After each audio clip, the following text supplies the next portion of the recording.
to episode 6 of Clixsy Unfiltered. I am your host, Corey Vandenberg, and today I have a good friend of mine and guest for the show, Frankie Fihn. Frankie, thanks for coming on Clixsy Unfiltered. I appreciate you taking some time to chat with us and our audience. You have an extensive background working with attorneys, and so I think some of the things we wanted to talk about today are going to be interesting and worthwhile for a lot of our audience. Now, well, Corey, thanks for having me, first of all. Yeah, you're very welcome. You've been around the block, so to speak. You've spoken many times at PILMA, Ken Hardison's conference, written for Attorney at Law magazine, spoken at the National Trial Lawyers Association. So you've been around the legal industry for a minute. Yeah, and so have you, which is why it's so much fun to do this kind of stuff, because as you know, there's a lot of like kind of just fly by night kind of SEO, Facebook ads and TikTok agencies and things like that are just looking to make a quick buck. But we deal a lot with the top law firms and what the movers and shakers in the industry are doing. And I learn more from my clients than they probably do from me. But it's an amazing thing to be able to take those from state to state and share some of those wins.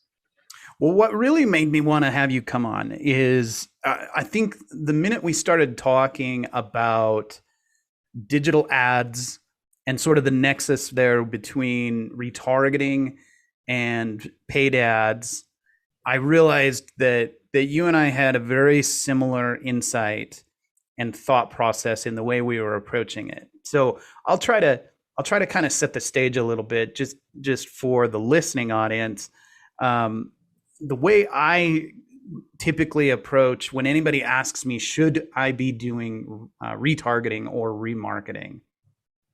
My standard answer is generally probably not. And the reason why is because in most cases, what their intentions are is to approach it tactically only. And I've talked about this on previous episodes. I'm really big on making the distinction between a tactic and a strategy. And they're going to generally just do the tactic only, which what I mean by that is they're just going to take and create 5 or 6 different banner ad sizes and toss them up on AdRoll or something of that nature, right?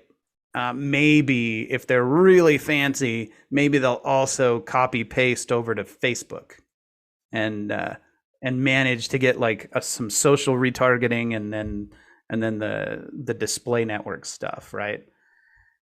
And then they wonder why they're like, well, it didn't work. That's what I hear all the time. I don't know. Have you heard different, or what's your experience been when firms ask you about retargeting? Well, Corey, I kind of had some of the similar experience where a lot of firms have said like they've tried retargeting and it doesn't work. And part of like how we've been doing it and where you and I connected, I actually felt like you were really in my head. A big inspiration for that for me is twofold. One is, I got a chance to kind of really sit down and pick John Morgan's brain about how they do it. And for those of you guys who are not competing directly with Morgan & Morgan, I have a few clients who are like actually going head to head with Morgan & Morgan. And Morgan & Morgan, for lack of a better term, is just literally everywhere, right? Like every bus stop ad is Morgan & Morgan, every taxi cab has Morgan & Morgan, every billboard, every radio spot, every TV, like they are the 800-pound gorilla in that market. And there's a compound effect that this creates in the mind of the client, because you would think in theory that like 1 + 1 + 1 = 3, meaning like they see one billboard, they see one bus stop, they hear one radio ad, that should have an effect of 3. But we found the opposite, is that it has a compounding effect. It's more like 1 + 1 + 1 = 10. The other thing I kind of experienced is, I would be in these PILMA masterminds, and a lot of the guys would talk about billboards. And I kind of went into the idea that like, I've never bought anything in my life from a billboard ad, so they're like totally useless. Yeah. And the lawyers would tell me, I would put a tracking phone number on my billboard and nobody would ever call from a single billboard ad. And they would conclude that the billboards didn't work. And so they would cancel all their billboards for like 6 months or something. And what they would find is that it had an indirect effect because all of a sudden their TV would work a little less, their radio would work a little less. And what I've realized, if you're going to do retargeting, and this is kind of like what you and I really jammed about, was this idea that like creating this Morgan and Morgan effect where you're telling a complete coherent story about your brand across many platforms. And the other thing too is I also think it's the biggest opportunity in our niche. I was looking at some of the numbers, and this is from a couple of years ago, but I doubt very much has changed. Of the 100 most expensive keywords on Google pay-per-click on AdWords, 78 of them are personal injury keywords. Like I think a best mesothelioma lawyer was like $1,000 a click. I don't know if Google sends. I just saw the 2022 stats for this. I'll send it to you after the call. But yeah, it's mind blowing, right? Best mesothelioma lawyer, $1,000 a click. I don't know if Google sends you a button or a hat, you get some balloons. I would almost feel guilty just clicking on it, even though I kind of want to. And so when you see this, there's this huge front end cost that we all pay in our industry. And it's an interesting conundrum as well, because so many lawyers are also playing banker. We're meaning like, for 6 to 18 months, I always hear like I have $10 million in the streets that I'm going to be paid tomorrow, but you're financing the experts and all the various costs of the case and things like that.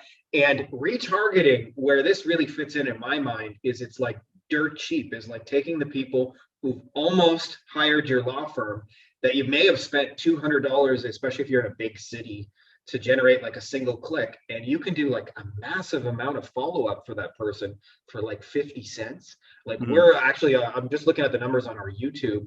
We're showing like, we're getting people to watch 3.5-minute long commercials. Some of you guys have seen the crisp videos that are really, really well done.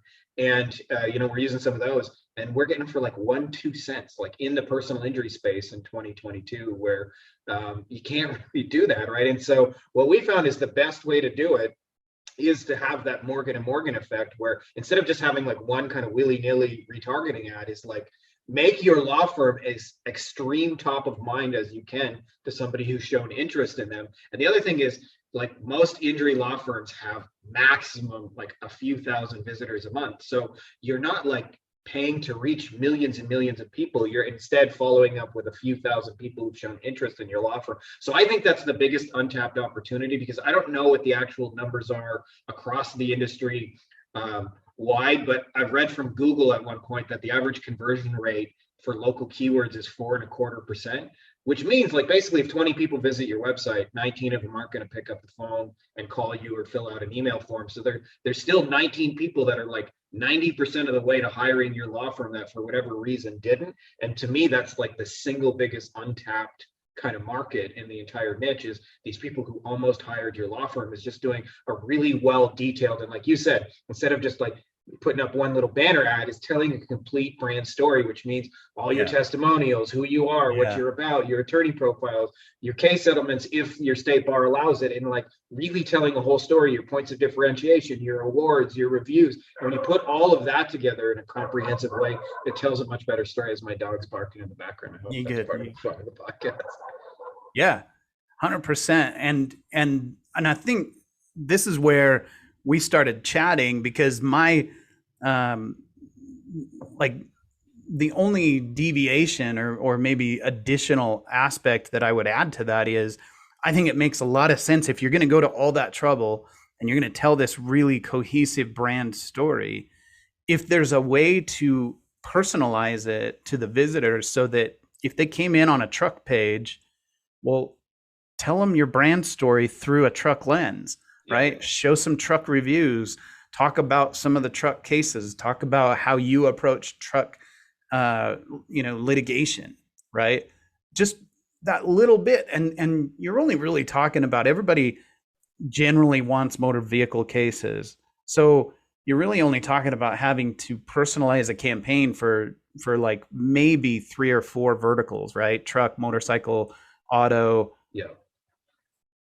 maybe bike or pedestrian or something like that. But I think that I haven't really seen anyone who I would say, boy, they nailed it. They're doing it exactly the way I would suggest doing it. And the reason, I think, is that, one, it's just easier to do it the other way, right?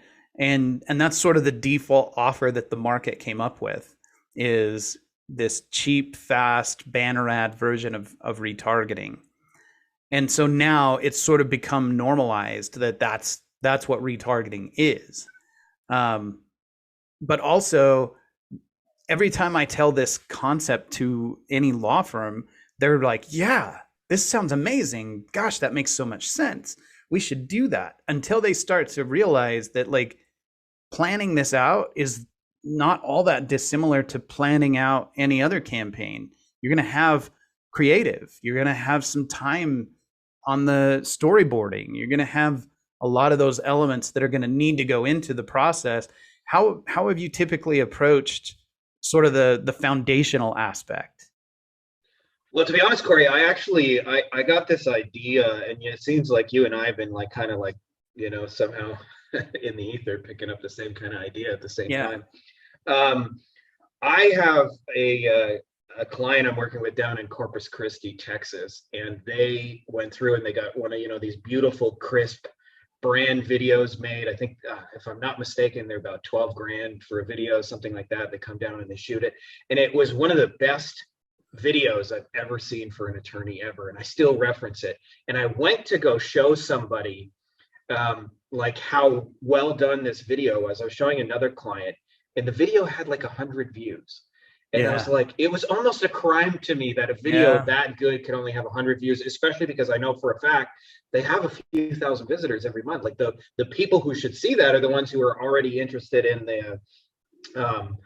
the law firm. And so what I found in doing that is, like, there's actually a lot of firms that already have the materials they need to do this. They've been getting testimonials made. They've been, taking the hour required to go get a 10 on Avo and go through all the stupid hoops you got to go through to get a 10 on Avo, and to do all these like little things to tell the story. And there's a lot of firms out there we find that really don't need to create this storyboard. They just need to take the pieces they already have and organize them into a comprehensive way, and nobody's really done that. So so far, at least with what we're doing, I haven't taken this to anybody new who doesn't already have those things and like created all the videos and things like that. But there's usually a couple of things we're looking for. Obviously, like what differentiates your practice, that's high on the list. Any sort of awards or recognition or social proof or any TV stations you've been found on. Do you have like attorney profiles? Do you have case settlements you can show off? Do you have really good testimonials? And it's telling a comprehensive story of those things for somebody who's shown interest in your law firm. And what we find is it's a weird thing to imagine, but it's very much like Morgan and Morgan. Morgan and Morgan doesn't get conversion. Like, nobody signs them as a law firm because of their bus stop ad, but the bus stop ad feeds into the other 1,000 things they're doing. And when you tell like a big comprehensive story, and like you said, you can personalize it to what the user just came there for. So like you said, if they came for a trucking case, then you can show them the video where you show them your trucking accident commercial or testimonial or whatever you have that fits that, and match it up. And we're even like testing a little bit right now with also doing this in Spanish, right? So like if somebody visits the Spanish version of the page, they get the Spanish version of the ad, they get the Spanish version of the billboard, they get the Spanish testimonial, and so forth. And like just matching the reason the user came there, and then like telling, like you said, like a really comprehensive story that just says like, hey, we're the real deal. Highlighting Google reviews, I should also mention, are probably a big part of that. It's like we like to, if a firm's got 800 amazing Google reviews, like you want people to know you got 800 amazing reviews as part of that campaign. Yeah, 100%.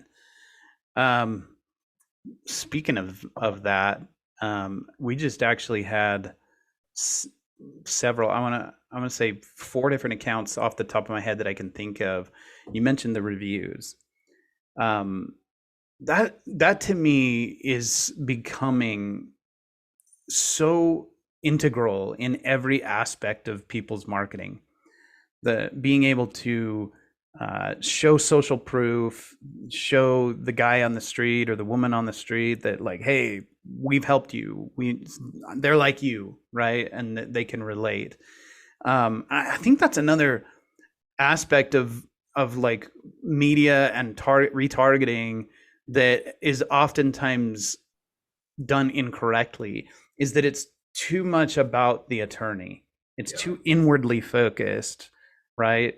As opposed to how can we make this more of like I always tell people when I'm coaching them, I'm like, what you want is when somebody views this video, you want it to be almost like you're holding up a mirror and they're seeing themselves in that mirror. Yeah. What you don't want is to be talking about like, hey, look how cool I am, you should pick me. I don't find that to be necessarily effective. um, what's kind of been your philosophy in how you approach the creative outlay and getting ready for a new retargeting campaign? Yeah, I mean that's a really good question, and like you said, I used to do this when I would run a lot of the little Pilma boot camps and things like that, and I Mm-hmm. would show lawyers, I would just show them how many attorneys out there are saying we're aggressive, we're experienced, we'll fight hard, and like literally just copy and paste saying the exact It's same thing, everybody. and it's literally impossible for a consumer to differentiate. So when we're doing this, we look for all the little things that make a firm different. So like for example, when I'm watching through like testimonial videos, like I'll just see little things, like a person will say, hey, I could call them at 8 o'clock at night and somebody would get back to me. They let me know what was going on with my case. They brought me doctors, they brought me experts, they helped me handle my medical situation. They said they would take care of me and they did. I've now started referring them people and things like that that start to paint a picture of what it looks like after you're going to retain that law firm, because that's the big key. Is what we're really trying to do more than anything is, besides like building that kind of like know and trust factor, is paint a picture of what it's going to be like to work together. And usually those things are there. It's just that every attorney, like, I don't know, it's for some reason they think they all have to shout that we're experienced and aggressive. And it's funny, a little story about that, Corey. I was at one of the little internet boot camps. I think we were in Atlanta, and there was a lawyer there who'd been practicing like almost 45 years. Like he was like just about to retire. And he said the most effective ad I ever ran was in the yellow pages. I was the first one to take out a full page ad, and it said experienced lawyer. And my phone rang off the hook all day, every day. And that probably worked 45 years ago when you were the first one saying it. But today, like it's not really a differentiator. So lots of those little things, like one that comes to mind, like one of the law firms, they're really big on texting. So we use the angle of like, hey, you don't have to call us, we'll just text you an update if you want to get an update. It's all Yeah. those little things that you look for. And a lot of times they don't come out from the attorney's own stuff. They come out from like the testimonials and things like that. When Right. people say, oh, it was so nice that somebody called me every 30 days and let me know what was happening in my case, right? Well, that's a picture you want to paint of somebody, is that when you retain this law firm, like somebody's going to let you know what's going on. It's all those little things that you look for that can differentiate it, besides that we're experienced and we're aggressive. And then sometimes like if they've got a good video about the attorney where they tell their story, a lot of times people can just relate to that. My daddy worked on a farm, or Yeah. I grew up, his dad was a lawyer and I just knew this was what I want to be, whatever that story is. Sometimes a lot of those things, I served in the military. I've seen those things work. There's one guy that comes to mind who said, my mom died in an accident, and before I ever became a personal injury lawyer, I was a client of the whole experience, and it was the most awful thing he'd ever went through in his life, and he wanted to make it right. Like a lot of times, if you I have think those that's things, use Jeff. them. Isn't that Jeff? That sounds a lot like our client Jeff Phillips. He had No, a that's not Jeff, but it's interesting that there's somebody else who had that happen. yeah. One of the best ones I've ever seen, that's like you described, how it's just one of those tiny details that kind of comes out from maybe a client experience or whatever. Best ad I've ever one of that was a retargeting ad. It was John Morgan. And you know what they did is because I go check out all my competitors, I'm constantly getting retargeted by my competitors. Right. And plus the algorithms think that I'm constantly injured and interested in that. Right. But one night I happened to be on YouTube. I was watching like basketball videos or something like that. And all of a sudden this video comes on. I had been talking to Rick Harris in Vegas about this idea of like 6-second videos, right? Like what can you possibly fit in 6 seconds? Right. And this was right around that same time that Geico had done those unskippable ads where they were like, You can't skip this ad because it's already over. Have you seen those? No, actually, I haven't, but that's because I've got all the ad Dude. block software, so I'm Oh, probably a bad person to ask. I'm a geek, dude. I like watch. I'm entertained by advertising, so I watch it for fun. Yeah. But anyways, so it was right around that same era. I see this ad come on for John Morgan, and it's a dude in like a 90, like those old timey looking pajama skirt things. You know what I'm All talking about? right. It's like plaid with a nightcap, Yeah, yeah, yeah. and he reaches over and he turns on a night lamp or a night light, and he's like, "Up late? So are we. Give us a call." That was it.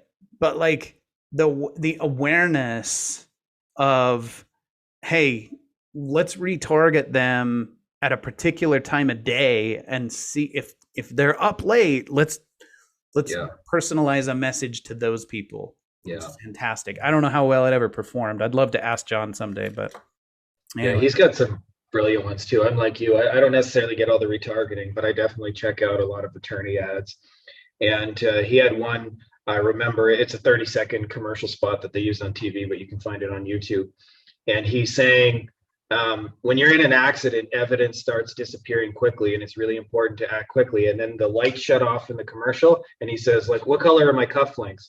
Is there a dog with me? Is there this? And then they flip the light back on, and you realize you hadn't paid any attention to those details, and everything had changed. And he's like, and that's why you need to call right now, because evidence starts disappearing right away. Mm-hmm. And it's just a powerful, like, motivate people to action. And it's not about all the things usually people say, I'll fight hard, call now. Nah. Yeah, you. No, I agree 100%. Yeah, I mean, and also I wanted to bring up a point you made earlier, that there's an aspect of this that there's never any silver bullet. Not any one of these things is the tipping point, right? It's the totality of the entire thing working in concert, right? It's like you mentioned, they cut one aspect, and all of a sudden the other things started performing less well.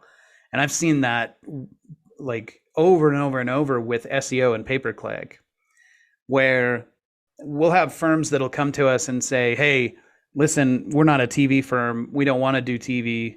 We don't want to do billboards. We don't want to do any. We only want to do SEO. And I'm really not that enthusiastic about it. It's like, I mean, okay, we'll rank you, but if you imagine yourself in that scenario, right, where you're the injured person and you're searching, and there's a guy whose firm shows up at the top, but you've never heard of him, and there's four others where you're very familiar with their brand and they also rank well, the probability of them choosing you in that scenario is less, right? Yeah. And so I think it stands to reason that there is sort of an effect where all of them creates like a rising tide where all the ships are lifted, right? Yeah. Yeah, and it makes sense when you think about it, right? Because like we like to think about it sometimes as marketers, especially like, I used to do SEO for a lot of years as well, and think that, okay, the process of hiring attorney is you go to Google, you type in personal injury lawyer, whatever city, and you look at the top three and you click on the one with the most reviews and you pick up the phone and call them.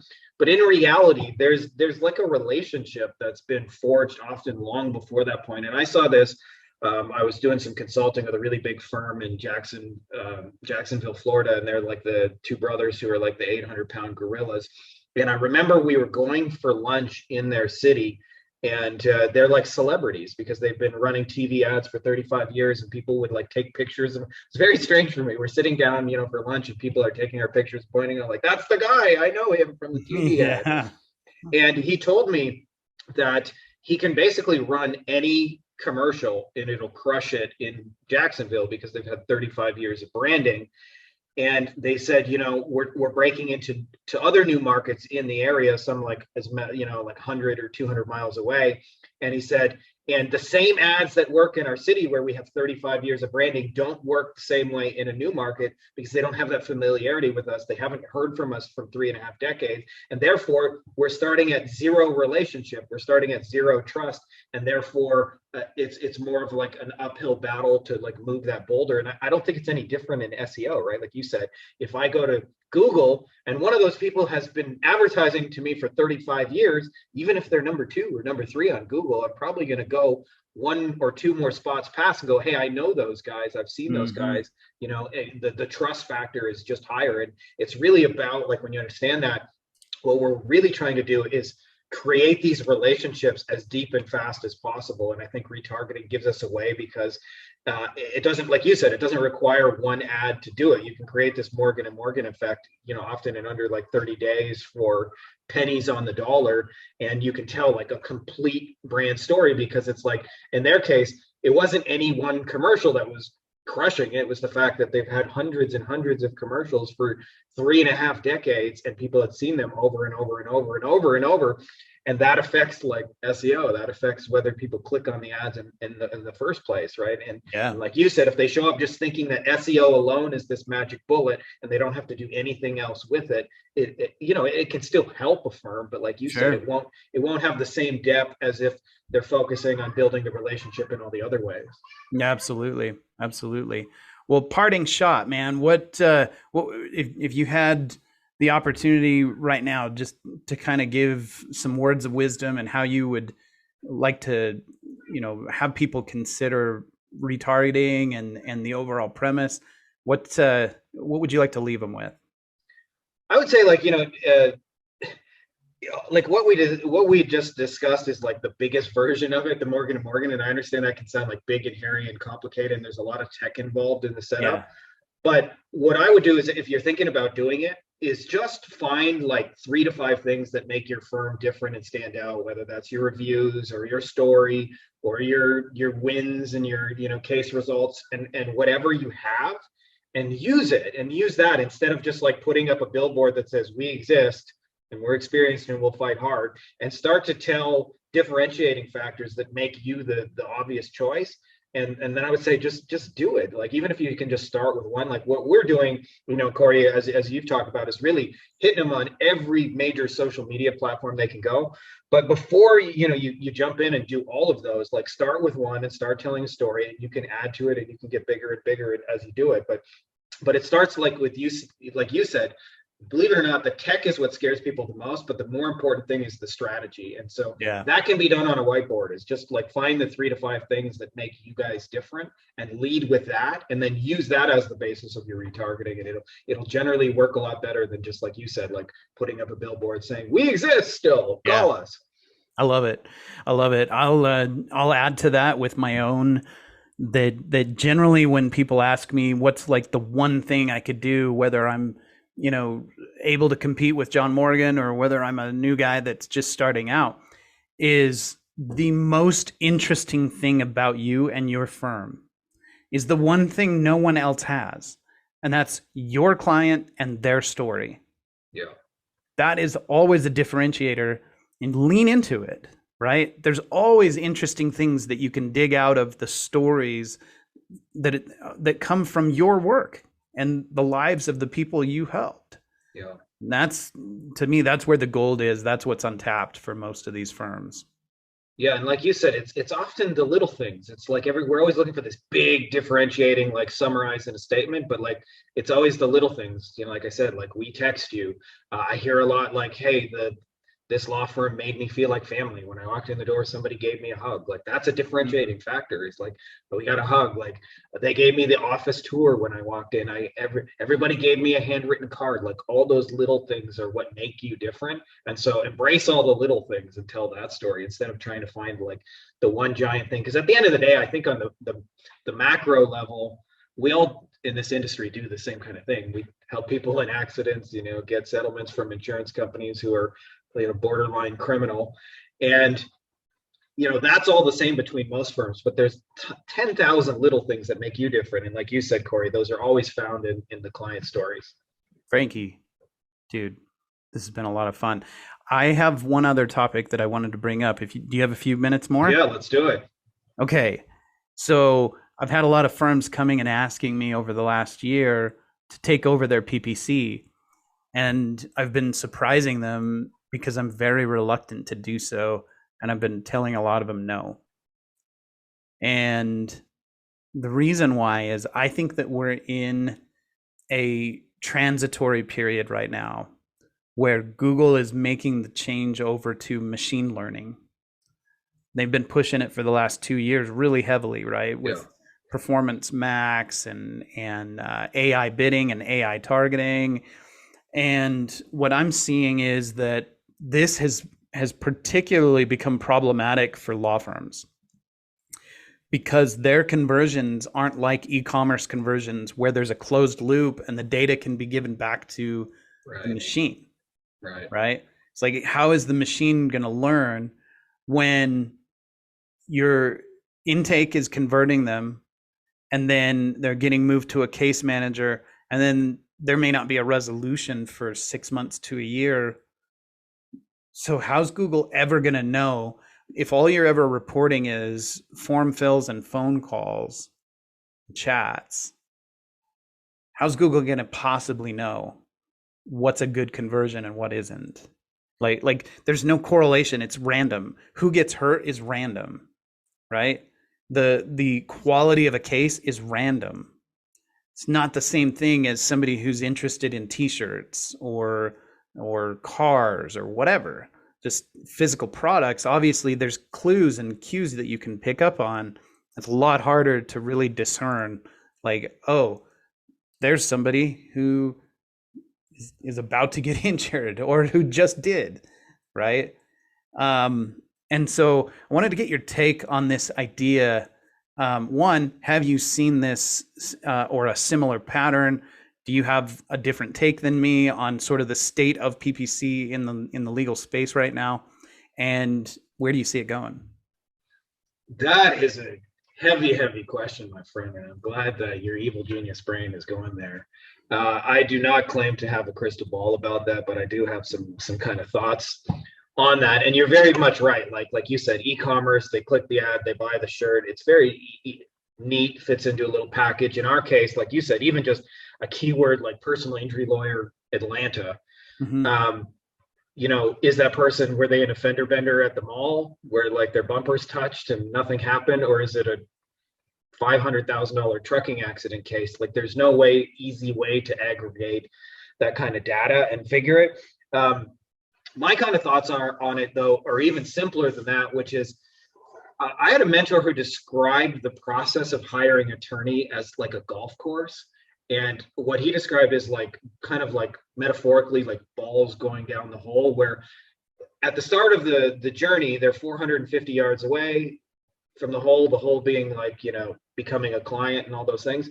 And they've never heard of your law firm. They don't know anything about you and those things. And all your like marketing efforts are designed to drive the ball down the hole. And what he suggested, which was so like unbelievably simple, is he said, everybody's obsessed with driving the ball 450 yards and getting strangers.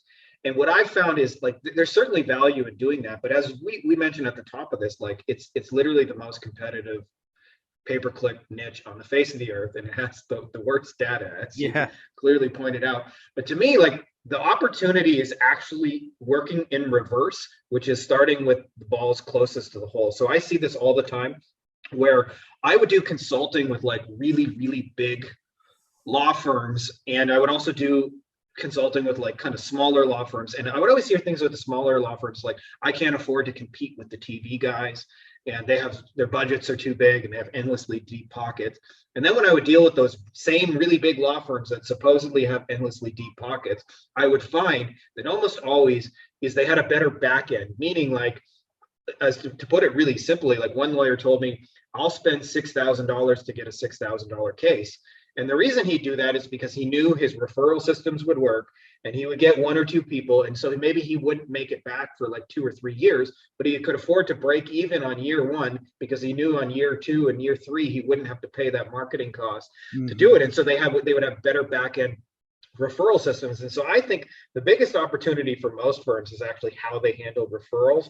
And if you kind of like work backwards closest to the whole, then there's like the past client list. Like I very rarely see firms doing marketing. There's a company called the Newsletter Pro that they send by Sean Buck. They send a whole bunch of newsletters, and you'd be amazed that the more you use that to generate referrals on the back end, the more your pay-per-click works on the front end because you have a bigger budget to spend in the first place.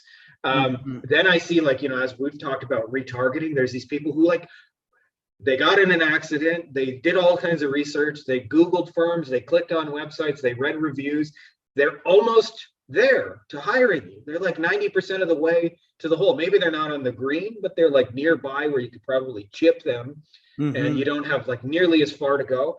And so for me, before I even worry about the craziness of machine learning and all those things, it's like there's like 20 other bigger opportunities along the way to help the conversion. And Dan Kennedy, the marketing legend, always says, you want to become the one who can spend the most for a case in your market.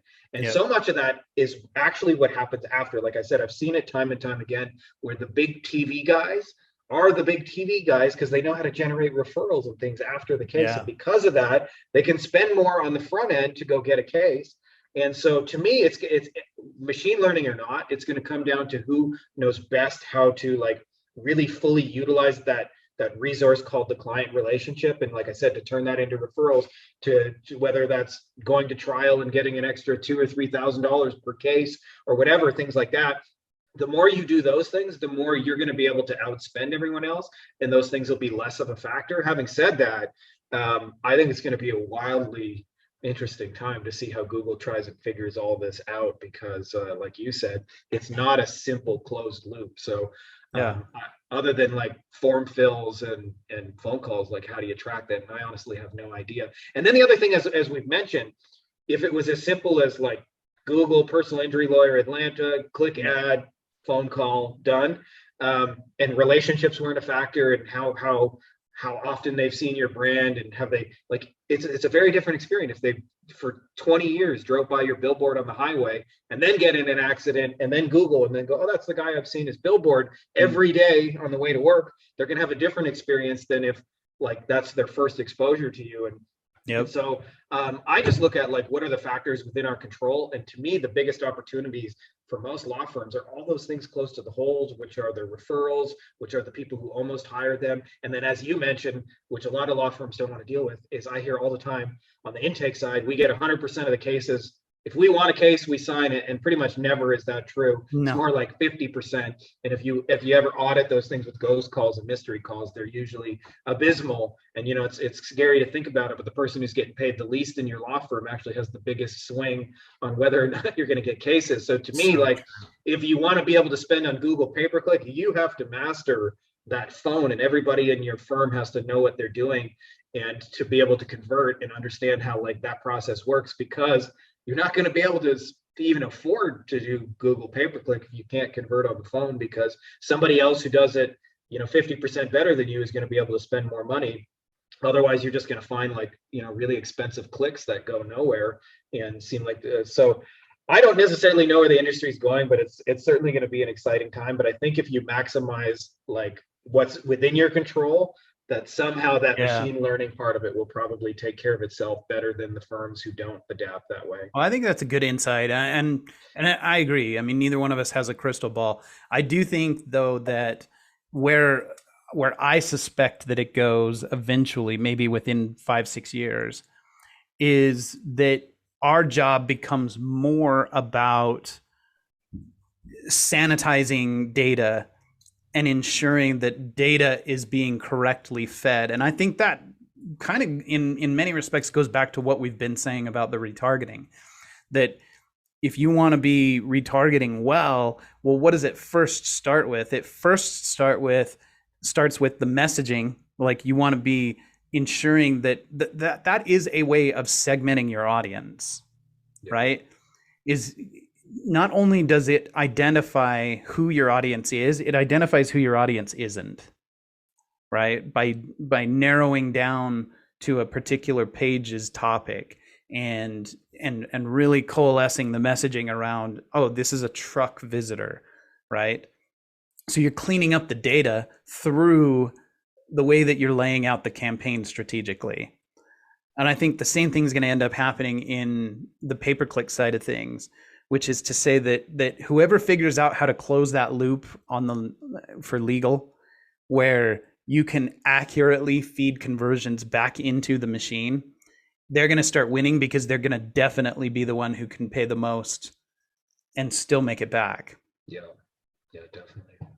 Like you said, it's so much of that is really just matching user intent. Like, it's the old school, but you'd be amazed like how so many people do this poorly. Like, I was just looking at some flights and things like that, and I clicked on the flights, and then I got a retargeting ad for those same flights, and I clicked the retargeting ad, and then it brought me somewhere else, and I was like, am I even on the right website? Oh, like yeah. Little things like that may sound really obvious. You would be amazed in the injury if big airlines with giant budgets aren't doing this correctly. Just imagine how bad it is in our space. So spot on.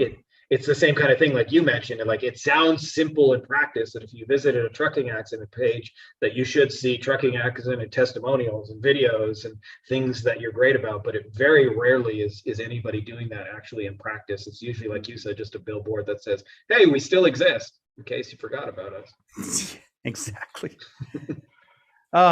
Frankie, this has been a ton of fun, dude. I really appreciate you coming on, and man, I love chatting retargeting with you. It's exciting to see how this is coming together. And by the way, I wanted to mention that this is something not just theoretical, that we're actually working in our secret lab together on an actual solution for this. Yeah, we've got a couple of guinea pigs that are experiencing actually some pretty amazing results. Like, it's hard to track how much the bus stop ad works, but at the end of the day, when people come in and say, hey, I saw you everywhere, we know it's working. What if somebody wanted to chat with you directly, what's the best way for them to reach out? We got a website called everywherelawyer.com. It's the simplest website in history. It's 2 sentences, a video that explains everything we just talked about, and a little button. But if you're interested in getting that built for your law firm, we can definitely, talk about plugging you into that machine. Right on. Frankie, my man, appreciate you a lot. Thanks for coming on. Likewise, Corey. I love the way your evil genius brain works. You are one of the sharpest people in our industry. I'm not just blowing smoke up your ass. You are very, very intelligent, and in practice too, not just like theoretical kind of stuff. And I just love the way your brain works. So this is always a pleasure. Oh, thanks, dude. We'll have to do it again soon. Yeah, man. All right, catch you later. Take care.